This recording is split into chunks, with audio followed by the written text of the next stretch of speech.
Welcome to Andhraprabha. నేను నాగేశ్వరి. బుల్లితెర నటి పవిత్ర జయరాం ఇటీవల కార్ యాక్సిడెంట్లో మృతి చెందిన సంగతి తెలిసిందే. జీ తెలుగులో ప్రసారమయ్యే త్రినయని సీరియల్తో ఎంతో మంది అభిమానులను సంపాదించుకుంది పవిత్ర. ఈ సీరియల్లో తిలోత్తమగా తనదైన నటనతో మెప్పించింది.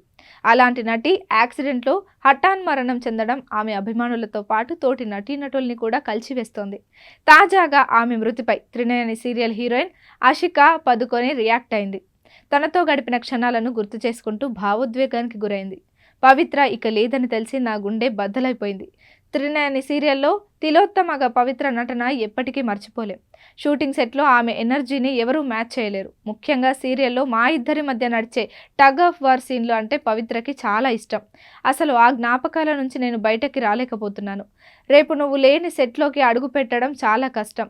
నీ హగ్, నువ్వు చెప్పే గుడ్ మార్నింగ్, నీతో కలిసి భోజనం చేసే టైం, ఇవన్నీ మేము చాలా మిస్ అవుతాం అంటూ ఆషిక ఎమోషనల్ అయింది. నీ స్థానాన్ని భర్తీ చేయడం అసాధ్యం. నువ్వు ఎప్పటికీ మా గుండెల్లో చిరస్థాయిగా నిలిచిపోతావు. నీ ఆత్మకి శాంతి కలగాలని కోరుకుంటున్నా. ఒక్కసారి మా కోసం తిరిగిరా ప్లీజ్ అంటూ ఓ ఎమోషనల్ పోస్ట్ పెట్టింది ఆషికా పదుకొని. ఈ పోస్ట్ చూసిన ఫ్యాన్స్, నెటిజన్లు పవిత్ర ఆత్మకి శాంతి కలగాలని కోరుతూ కామెంట్లు పెడుతున్నారు. ఖచ్చితంగా సీరియల్లో తిలోత్తమను మిస్ అవుతామంటూ బాధపడుతున్నారు.